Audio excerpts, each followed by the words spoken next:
বঙাইগাঁও অসামৰিক চিকিৎসালয়ত উপস্থিত আছো আৰু দেখিবলৈ পোৱা গৈছে বঙাইগাঁও অসামৰিক চিকিৎসালয়ৰ যিসমূহ চিকিৎসক আছে যিসমূহ চিকিৎসালয়ৰ কৰ্মচাৰী আছে তেখেতসকলে আজিৰ দিনটোত কলা বেজ পৰিধান কৰি প্ৰতিবাদী কাৰ্যসূচী ৰূপায়ণ কৰিছে। ইতিমধ্যে যি ইণ্ডিয়ান মেডিকেল এছ'চিয়েশ্যন আছে তেখেতসকলৰ পৰা এটা কৰ্মবিৰতিৰ আজিৰ দিনটোত কৰ্মবিৰতিৰ কথা ঘোষণা কৰা হৈছে আৰু তাৰ সমান্তৰালকৈ আমছাৰ তৰফৰ পৰা আজিৰ দিনটোত কলা বেজ পৰিধান কৰি তেখেতসকলে প্ৰতিবাদী কাৰ্যসূচী ৰূপায়ণ কৰিছে। আয়ুষ আছে মোৰ সৈতে আয়ুষ দেখুৱাইছে অৰ্থাৎ যদি চৰকাৰী চিকিৎসালয়ত আহে তেতিয়াহ'লে OPD ইয়াত খোলা ৰাখিছে, তাৰ সমান্তৰালকৈ ইমাৰ্জেঞ্চি ছাৰ্ভিচসমূহ খোলা ৰাখিছে, কিন্তু প্ৰতিবাদী কাৰ্যসূচী ৰূপায়ণ কৰিছে। আমি দেখুৱাইছোঁ এয়া দেখিবলৈ পাইছে প্ৰতিগৰাকী চিকিৎসকৰ এয়া কলা বেজ আমি দেখুৱাইছোঁ আৰু এই ধৰণে তেখেতসকলে প্ৰতিবাদী কাৰ্যসূচী ৰূপায়ণ কৰিছে। মূলতঃ কলকাতাৰ যি নাৰকীয় ঘটনা সংঘটিত হৈছে তাৰ বাবে আজিৰ দিনটোত এই প্ৰতিবাদী কাৰ্যসূচী আপোনাক স্বাগতম জনাইছোঁ। দেখিছোঁ যে কলকাতাত যি ধৰণৰ এটা ঘটনা সংঘটিত হৈছে, এগৰাকী চিকিৎসকক ধৰ্ষণ কৰি পেলাই হত্যা কৰাৰ ঘটনা সংঘটিত হৈছে আৰু আজিৰ দিনটোত সামগ্ৰিকভাৱে ভাৰতৰ প্ৰতিগৰাকী চিকিৎসকে প্ৰতিবাদী কাৰ্যসূচী ৰূপায়ণ কৰিছে।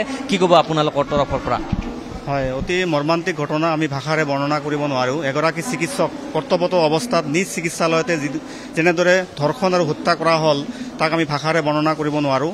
আৰু সেই ঘটনাৰ প্ৰতিবাদত আজি আমি আমছাৰ ফালৰ পৰা আমি এক প্ৰতিবাদী কাৰ্যসূচী ৰূপায়ণ কৰি আছোঁ আৰু সেই কাৰ্যসূচী হৈছে আমি কলা বেজ পৰিধান কৰি প্ৰতিবাদ সাব্যস্ত কৰি আছোঁ, কিন্তু যাতে দুখীয়া ৰোগীসকলৰ অসুবিধা নহয় সেইকাৰণে আমি OPD সেৱা আজি অব্যাহত ৰাখিছোঁ।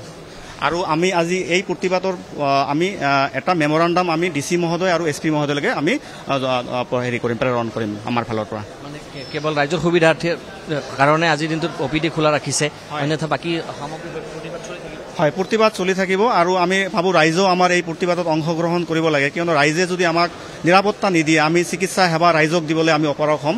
গতিকে ৰাইজেও আমাক সহযোগ কৰিব লাগে। আমি যিদৰে ৰাইজক আমি সহযোগ কৰিছোঁ যাতে ৰাইজৰ অসুবিধা নহয়, সেইকাৰণে আজি আমি আমাৰ পূৰ্বল চাপ আছিল যে আমি OPD বয়কট কৰিব লাগে, কিন্তু আমাৰ নেতৃস্থানীয় বৰ্গই চিন্তা কৰিলে যদি আমি OPD বয়কট কৰোঁ ৰোগীসকলৰ আলাই আথনি হ'ব, তথাপি আমি OPD বয়কট কৰা নাই, কিন্তু আমাৰ প্ৰতিবাদ আছে।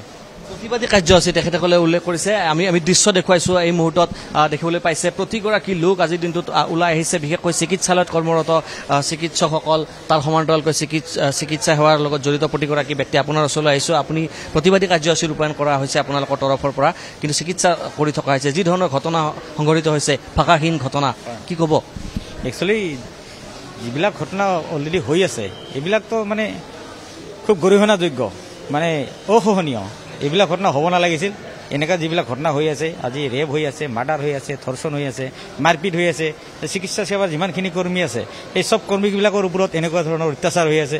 গতিকে আমি এইবিলাকৰ পৰা সকাহ বিচাৰি আছোঁ। গতিকে আমাক সকাহ লাগে।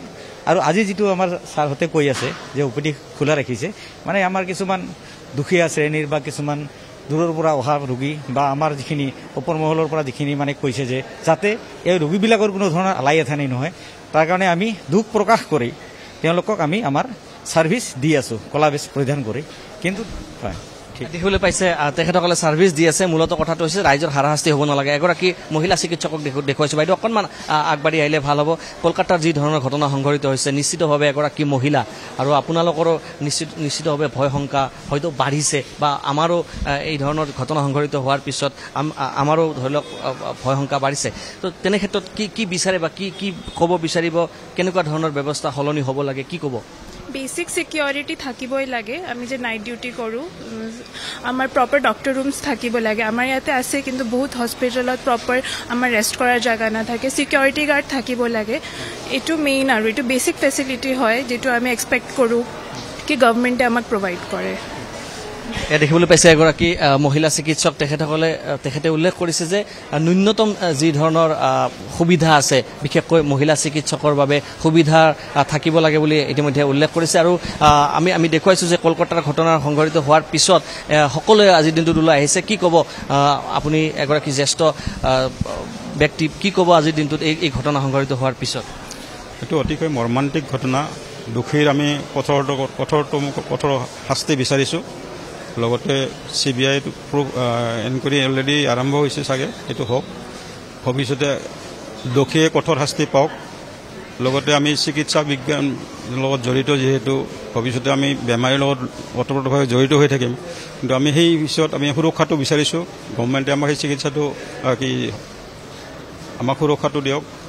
আৰু এই যদি যিজনী ছোৱালীৰ মৃত্যু হৈছে তাইৰ যিটো ডিউটি থাকোঁতে যদি তেনেকুৱা এটা অৱস্থা হয় তেতিয়া আমিওতো ডিউটি কৰোঁ বা এনেকুৱা ডিউটিত থাকিব লগা হয়। এইখিনি বস্তু আমাক গভৰ্ণমেণ্টে যাতে সুৰক্ষাটো দিয়ে আৰু দোষীক পূৰা কঠোৰতম শাস্তি পাওক, সেইটোৱে মই কামনা কৰিছোঁ। দেখিবলৈ পাইছে প্ৰতিগৰাকী লোকে এটা কথাই উল্লেখ কৰিছে যে দোষী কঠোৰ শাস্তি পাব লাগে আৰু সেইকাৰণে আজিৰ দিনটোত ওলাই আহিছে। বিশেষকৈ চৰকাৰী চিকিৎসালয়ৰ এই দৃশ্য আমি দেখুৱাই গৈছোঁ। তেখেতসকলৰ আজিৰ দিনটোত OPD তেখেতসকলে খোলা ৰাখিছে, কিন্তু OPD খোলা ৰাখিছে সাধাৰণ জনতাই যাতে কষ্ট নাপায়। তেখেতসকলৰ যিটো প্ৰতিবাদী কাৰ্যসূচী আছে বা তেখেতসকলৰ যি প্ৰতিবাদ আছে, তেখেতসকলৰ যি ক্ষোভ আছে, সেয়া নিশ্চিতভাৱে আছে। আৰু কলকাতাৰ এই ঘটনাৰ সংঘটিত হোৱাৰ পিছত সকলোৱে একেমুখে এটা কথাই উল্লেখ কৰিছে যে দোষী শাস্তি পাব লাগে আৰু এটা ন্যায় যি আছে, যিগৰাকী মহিলা বা যিগৰাকী যুৱতীয়ে এই ঘটনা সংঘটিত হৈছে তেখেতসকলৰ পৰিয়ালেও ন্যায় পাব লাগে বুলি ইতিমধ্যে উল্লেখ কৰিছে চিকিৎসকসকলে। এই মুহূৰ্তত আপোনাক ধন্যবাদ জনাইছোঁ। এনেদৰে দেখিবলৈ পোৱা গৈছে দেশজুৰি প্ৰতিবাদী কাৰ্যসূচী ৰূপায়ণ কৰিছে আৰু বঙাইগাঁৱতো এনেদৰে চিকিৎসকসকল ওলাই আহিছে, প্ৰতিবাদী কাৰ্যসূচী ৰূপায়ণ কৰিছে। পশ্চিমবংগত যে নাৰকীয় ঘটনা সংঘটিত হ'ল তাৰ বিৰুদ্ধে এনেদৰে প্ৰতিবাদী কাৰ্যসূচী ৰূপায়ণ কৰিছে।